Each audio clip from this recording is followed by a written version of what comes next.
नमस्कार दोस्तों, stock market studies में फिर से एक बार आपको दिल से बहुत स्वागत करता हूं। तो आज मैं बात करूंगा एक इंडिया के सेकंड लार्जेस्ट इंश्योरेंस कंपनी के बारे में। तो लाइफ इंश्योरेंस के साथ जुड़े हुए जितने सारे कंपनीज है, उनमें से जो कंपनी नंबर वन पोजीशन में था, वो आज सेकंड लार्जेस्ट कंपनी बन चुके हैं। क्यों? क्योंकि नंबर वन पोजीशन में कौन आ गया? एल आई सी, मतलब लाइफ इंश्योरेंस कॉर्पोरेशन लिमिटेड। तो एल आई सी एल जो है, वो लाइफ इंश्योरेंस कॉर्पोरेशन लिमिटेड जो है, वो नंबर वन पोजीशन में आ चुके हैं जब मार्केट में लिस्टिंग हुआ, क्योंकि उसका मार्केट कैप बहुत बड़ा है। तो उसके हिसाब से, मतलब उसके कंपैरिजन के हिसाब से, इंडिया के सेकंड लार्जेस्ट जो इंश्योरेंस कंपनी है, वो है H D F C life. तो H D F C life insurance जो इंडिया के सेकंड लार्जेस्ट कंपनी है और one of the my favourite company भी है। तो आप कहेंगे सर, कंपनी का हालत तो बहुत मतलब खराब है अभी, तो क्यों आप इतना पॉजिटिव है इस कंपनी के बारे में? तो चलो मैं आज कुछ पॉइंट्स आपको बताऊंगा जो इस कंपनी के बारे में आपको अच्छाई और बुराई के बारे में जानने का मौका मिलेगा। तो चलो एक एक करके पूरा डिटेल्स आपको दिखा देता हूँ। तो वीडियो को शुरू करने से पहले मैं रिक्वेस्ट जरूर करूंगा, अभी तक आपने इस चैनल को सब्सक्राइब नहीं किया तो देर किस बात की, जाकर अभी सब्सक्राइब कर लीजिए, क्योंकि बहुत बहुत सारा इन्फॉर्मेशन मैं इस चैनल के माध्यम से आपको देता रहूंगा। तो आपका भी एक स्ट्रॉन्ग मतलब सपोर्ट बनेगा इन्वेस्टमेंट के ऊपर, और आपका भी एक हौसला बनेगा कि मैं जो इन्वेस्टमेंट करता हूँ, मेरे खुद के दम पे करता हूँ, मैं खुद के रिसर्च के ऊपर करता हूँ। तो इस हौसले को आपको बरकरार रखने के लिए आपको नॉलेज का बहुत बहुत जरूरत होगा, क्योंकि देखिए जब मैं स्टॉक मार्केट में आया था तब मुझे उतना नॉलेज नहीं था, तो मैं कंटिन्यू लॉस करता गया। जब मैं स्टडी किया, कंटिन्यू पढ़ता गया, अभी भी कंटिन्यू पढ़ता हूँ, तो इसीलिए मुझे बहुत सारा नॉलेज मिला। तब मुझे पता चला कि एक्चुअली किसी भी काम करने के लिए पहले नॉलेज लेना बहुत जरूरी है। तो same to same stock market के ऊपर भी आपको टिके रहना है, लॉन्ग टर्म के लिए आपको इन्वेस्टमेंट करके पैसा कमाना है, तो आपको स्टडी जरूर करना है। उसके बाद आपको फाइंड आउट करना है कि कौन सा कंपनी के ऊपर आपको रहना है। तो चलो आज मैं बात करूंगा एच डी एफ सी से जुड़े हुए एक कंपनी के बारे में, जिसका नाम है H D F C life. तो सबसे पहले मैं कंपनी के वेबसाइट के ऊपर आ चुका हूँ। देखिए कंपनी के वेबसाइट से आपको एक चीज पता चलेगा कि एक्चुअली कंपनी कौन सा फील्ड में काम कर रहा है। देखिए कंपनी जिस जिस फील्ड में काम कर रहे हैं, यहाँ पे वो फील्ड तो आपको दिख ही रहा है। जैसे आपको सेविंग्स के ऊपर भी कंपनी मतलब काम कर रहा है, साथ ही साथ यहाँ पे देखिए फिक्स्ड जो मोडालिटी है उसके ऊपर भी काम कर रहे हैं, टर्म प्लान्स के ऊपर भी काम कर रहे हैं, साथ ही साथ देखिए ओनली लाइफ इंश्योरेंस के ऊपर काम कर रहे हैं, यूएलआईपी के ऊपर भी काम कर रहे हैं। तो बहुत सारे ऐसे सेगमेंट है जिसके ऊपर कंपनी काम कर रहा है। तो कंपनी इंश्योरेंस सेक्टर के लीडर एक नंबर पोजीशन में था जब स्टॉक मार्केट में एलआईसी लिस्टिंग नहीं हुआ था। एलआईसी लिस्टिंग होने के बाद इस कंपनी का लीडरशिप सेकंड पोजीशन में आ चुका है। देखिए इसका मतलब ये नहीं कि कोई खराब हो गया। जो स्टूडेंट क्लास में फर्स्ट है वही अच्छा मतलब मार्क्स ले आते हैं, मतलब वही सबसे बेस्ट है, ऐसे बिल्कुल मत सोचना। Number two, number three, number four, number five, हर स्टूडेंट ही बेस्ट है।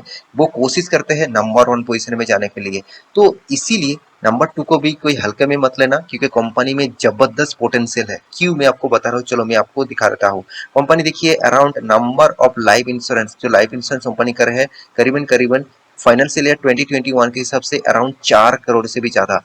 तो देखिए इंश्योरेंस का स्पाइक लॉकडाउन के मतलब कोरोना के बाद इंश्योरेंस का स्पाइक, टर्म प्लान्स और साथ ही साथ इंश्योरेंस बहुत तेजी से ग्रोथ किया, क्योंकि लोगों के मन में अभी आ चुके हैं कि health insurance, life insurance and term plans, इस तरीके से प्रोडक्ट के ऊपर, इस तरीके से इंश्योरेंस के ऊपर अभी उसको निवेश करना है। क्योंकि इस तरीके से निवेश वो नहीं करेंगे तो फ्यूचर में वो बहुत बड़ा तकलीफ में पड़ सकते हैं। तो मेरे हिसाब से इस प्लान को आपको जरूर मतलब देखना चाहिए, सोचना चाहिए। तो कंपनी की तो इन्फॉर्मेशन बता दिया, अभी कंपनी का सेक्टर वाइज इन्फॉर्मेशन तो आपको पता चल जाएगा। तो चलो अभी कंपनी का डिटेल्स कुछ दिखा देता हूँ। तो सबसे पहले कंपनी के एक न्यूज अनाउंसमेंट हुआ है, जो न्यूज मुझे लगता है इस तरीके से न्यूज इन्वेस्टर के लिए बहुत ही फायदेमंद होते हैं। मगर मैं कहूँगा इस तरीके से न्यूज इन्वेस्टर के लिए शायद फायदेमंद देखने को मिले, मगर आप कैलकुलेट करेंगे तो इस तरीके से न्यूज आपका जो पोर्टफोलियोज है, आपका जो जितने शेयर आप खरीद के रखे हैं, तो उसके हिसाब से नेगेटिव है। क्यों नेगेटिव है, इसके ऊपर डिटेल्स वीडियो चाहते हैं तो मुझे कमेंट जरूर करिएगा। जितने ज्यादा कमेंट आएंगे उसके ऊपर मैं अलग से डिटेल्स वीडियो बना दूंगा। तो न्यूज कौन सा है आप देख सकते हैं। H D F C life ने क्या किया, अनाउंसमेंट किया बोनस का, डिक्लेयर्स बोनस रुपीज 2465 करोड़। देखिए अनाउंसमेंट तो हो चुके हैं, कब बोनस मिलेगा और कितना परसेंटेज के मिलेगा, 1:1 मिलेगा के 1:2 मिलेगा के 1:3 मिलेगा, तो कौन सा परसेंटेज में मिलेगा वो अभी तक डिसाइड नहीं हुआ है। सिर्फ बोर्ड मीटिंग ने यही बताया है कि 2465 करोड़ का बोनस इशू करने वाले हैं। देखिए, मैं एक चीज आपको जरूर आज बताने वाला हूँ। बहुत सारे इस तरीके से न्यूज बोर्ड ने तो अनाउंसमेंट कर देते हैं, मगर वो फाइनलाइज नहीं होते। जैसे आप देखेंगे तो बजाज ऑटो ने क्या किया, बजाज ऑटो ने बायबैक ले आने के लिए फैसला दिया, और बायबैक कैंसिल, मतलब जब बोर्ड मीटिंग में बताया कि बायबैक अभी नहीं आएगा, तो स्टॉक में कितना भयंकर गिरावट देखने को मिला।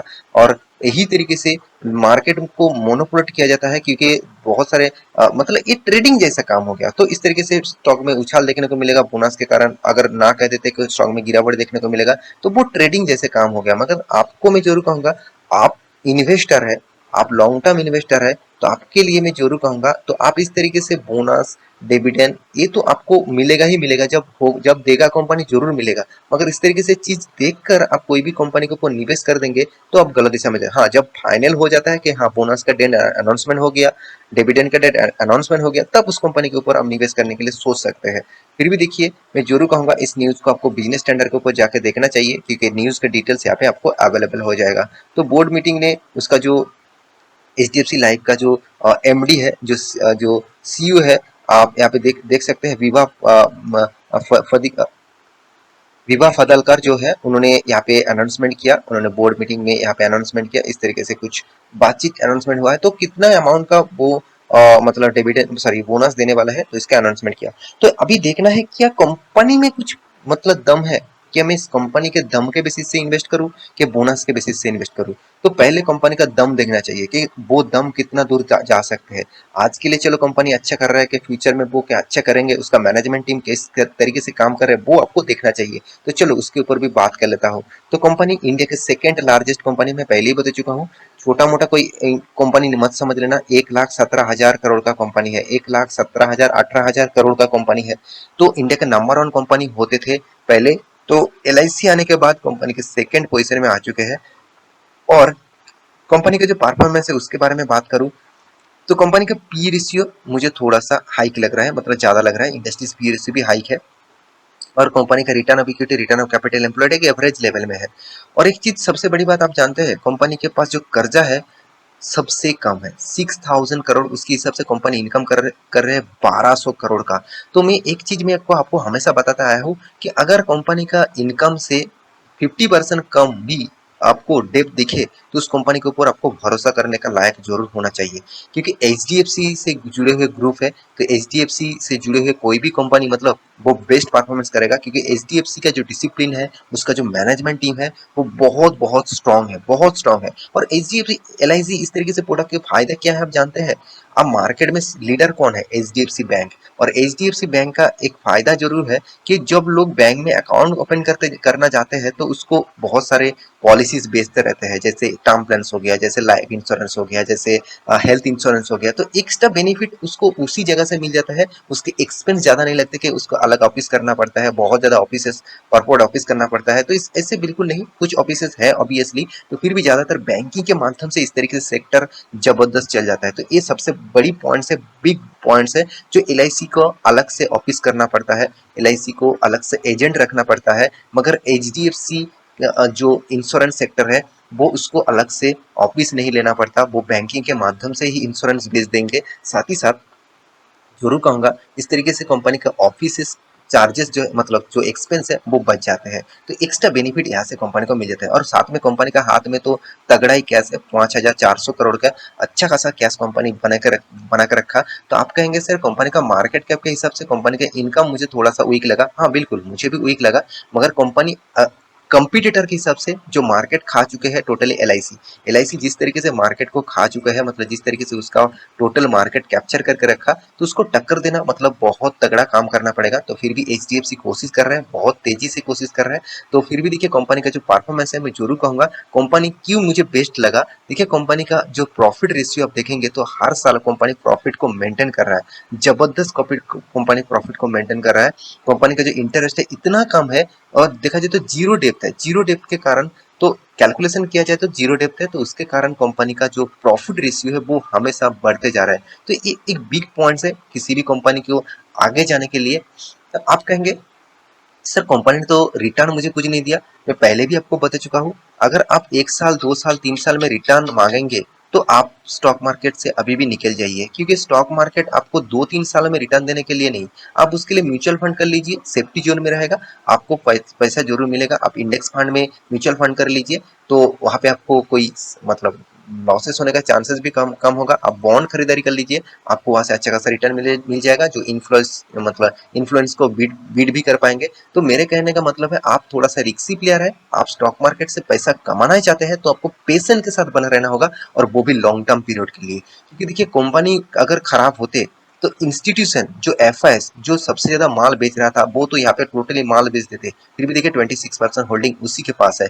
डीएस के पास 7% है, और पब्लिक के पास 14% है, और प्रोमोटर के पास 51% है। और इसका जो डीआईएस है, आप देखेंगे तो डीआईएस देखिए, SBI mutual fund, SBI ETF fund, ATM Nifty 50, साथ ही साथ देखिए एसबीआई मॉर्गन इक्विटी फंड, मतलब एसबीआई इस कंपनी के ऊपर ज्यादा भरोसा जताता है, मतलब गवर्नमेंट बैंक भी इस कंपनी के ऊपर भरोसा रख रहे हैं। तो आप सोचिए कंपनी में कितना दम है। तो मैं जरूर कहूंगा, इस कंपनी के ऊपर एक बार रिसर्च जरूर करना, उसके बाद निवेश करना, क्योंकि चार्ट पैटर्न देख के आपको लगेगा कि हाँ चलो, कंपनी में बहुत वोलेटिलिटी है, चलो मैं अभी भूल जाता हूँ। बिल्कुल नहीं, आपको एक मौका मिल रहा है इस तरीके से सस्ते दामों में कंपनी को खरीदारी करने के लिए। फिर भी देखिए, मेरा कोई रिकमेंडेशन नहीं है। आप अगर स्टॉक मार्केट के बारे में आपका नॉलेज है, आप उसके ऊपर स्टडी करना जानते हैं, तो आपको पता चलेगा कि इस कंपनी में बेस्ट परफॉर्मेंस क्या है।